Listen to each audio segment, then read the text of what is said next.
Depois da pequena introdução à equalização e aos processadores de dinâmica que tivemos no videocast anterior, onde infelizmente falei muita teoria, chegamos ao ponto em que se faz necessário dar algumas dicas práticas para que você possa obter o máximo rendimento do que foi explicado até agora.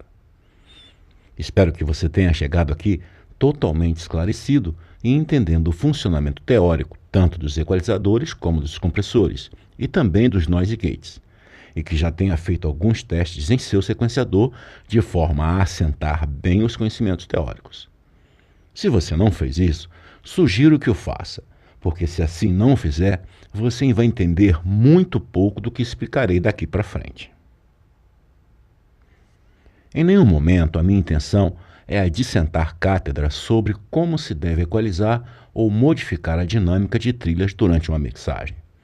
A minha intenção é simplesmente dar algumas dicas sobre processos muito complexos. Também não é minha intenção que você pense que depois de assistir esses videocasts, você se tornará igual aos grandes profissionais que têm anos e anos de experiência trabalhando somente com mixagens.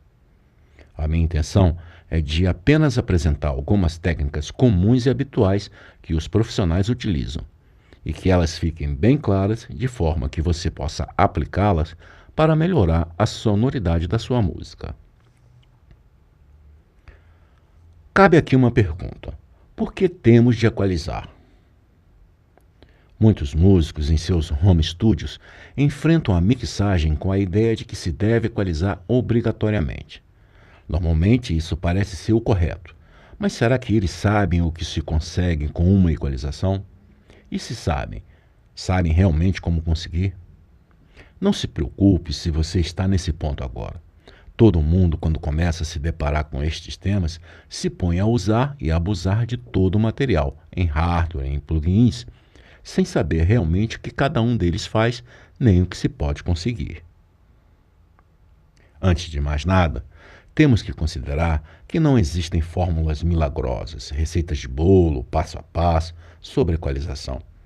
Não espere encontrar em nenhum site, livro, vídeo, uma tabela milagrosa ou um guia definitivo sobre equalização.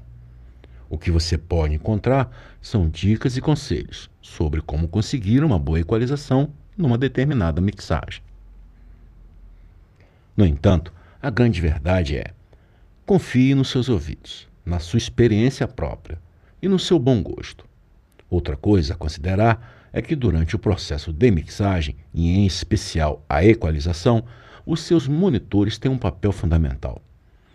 Desista de tentar conseguir uma boa equalização usando microsystem ou qualquer outro tipo de alto-falante que não seja projetado para trabalhar com áudio profissional, mesmo que os fabricantes jurem que tais alto-falantes possuam resposta plana.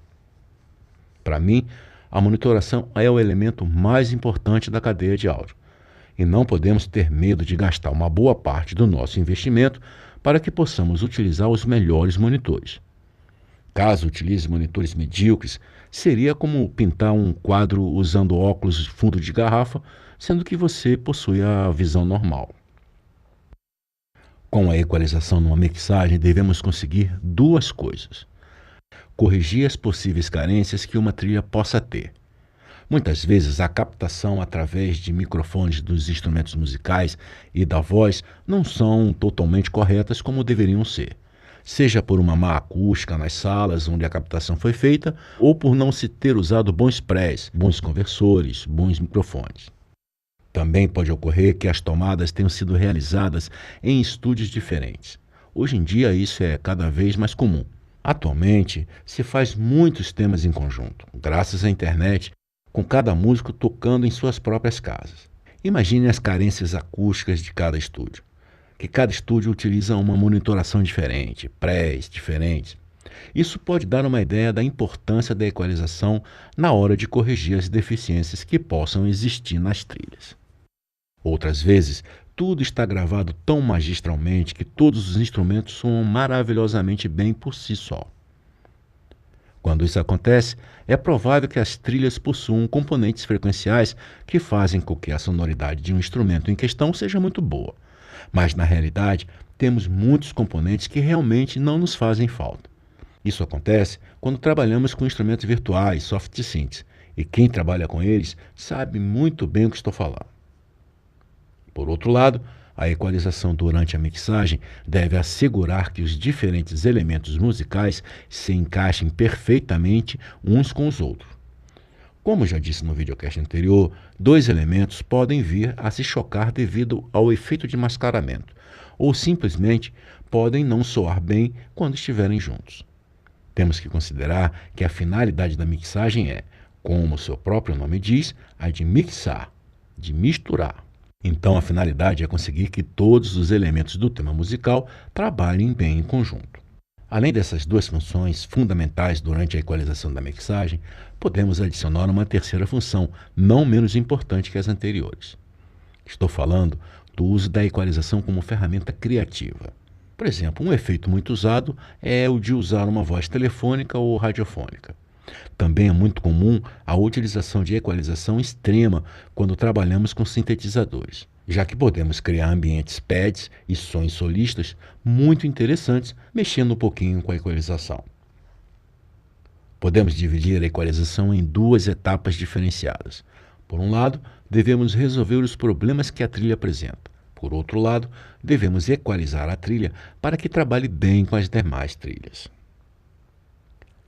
A técnica da varredura. Agora farei referência a aspectos psicoacústicos, os quais são bastante complicados de explicar em um vídeo simples como esse.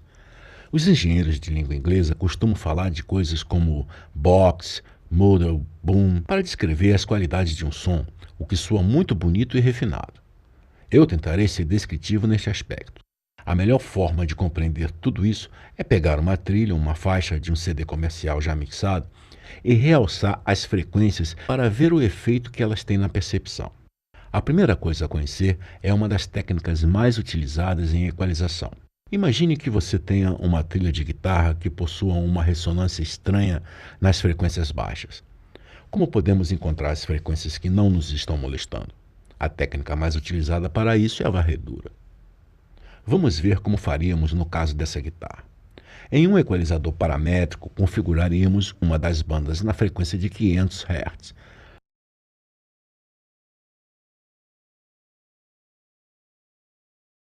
Configuraríamos uma largura de banda bem estreita, da ordem de Q igual a 5. E daríamos um ganho de 8 decibéis.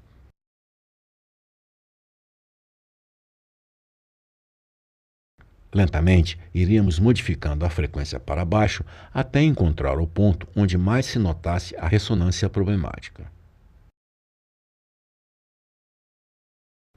Uma vez localizada, deixamos a frequência fixa e começamos a trabalhar com o parâmetro Q, estreitando a largura da banda do equalizador.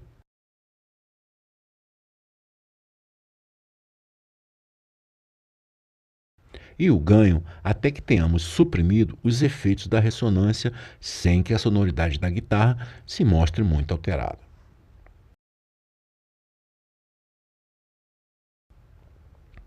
À medida que você for adquirindo experiência na hora de equalizar, você perderá muito pouco tempo em localizar frequências específicas, algo que alguns engenheiros experientes chegam a fazer sem a necessidade de nenhum tipo de varredura. No entanto, em um primeiro momento, não tenha dúvidas em usar esta técnica. Por mais demorada que pareça, é uma técnica simples e confiável. Além do que, ela é muito necessária para treinar os seus ouvidos. Lembre-se sempre que, na hora de realizar qualquer alteração de equalização em uma trilha, seja qual for a finalidade desta alteração de equalização, devemos ter em conta algumas questões importantes sobre o processo de equalização.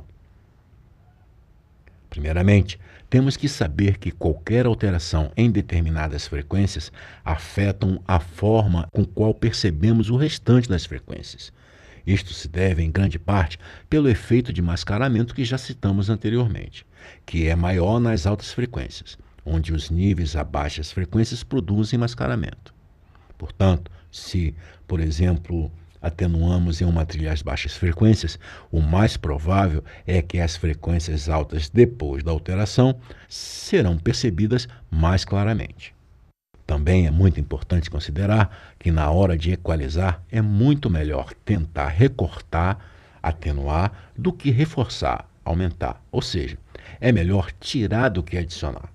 Isto se deve ao fato de que os reforços nos equalizadores produzem uma coloração não desejada devido às distorções de fase. Portanto, sempre que queira soar algo melhor do que já estava, tente fazer recortes. Caso se lembre do que expliquei sobre mascaramento, você verá que não é nada difícil. Use reforços somente como última solução, ou quando quiser dar ao som de uma trilha uma característica que ele, na realidade, não possui. Quando reforçamos em frequências muito baixas, abaixo de 200 Hz, devemos ter em conta que um reforço leve em duas frequências é melhor que realizar um reforço grande em uma determinada frequência, já que iremos conseguir o mesmo efeito obtendo uma coloração menor. Por último, você deve tentar conseguir com que os elementos principais soem na forma mais natural e agradável possível. Não force as frequências próprias da inteligibilidade da voz para que esta seja ouvida mais clara e seja mais bem entendida. Isto pode fazer com que a voz soe estridente demais. É muito melhor tentar equalizar fazendo recortes nos instrumentos de acompanhamento.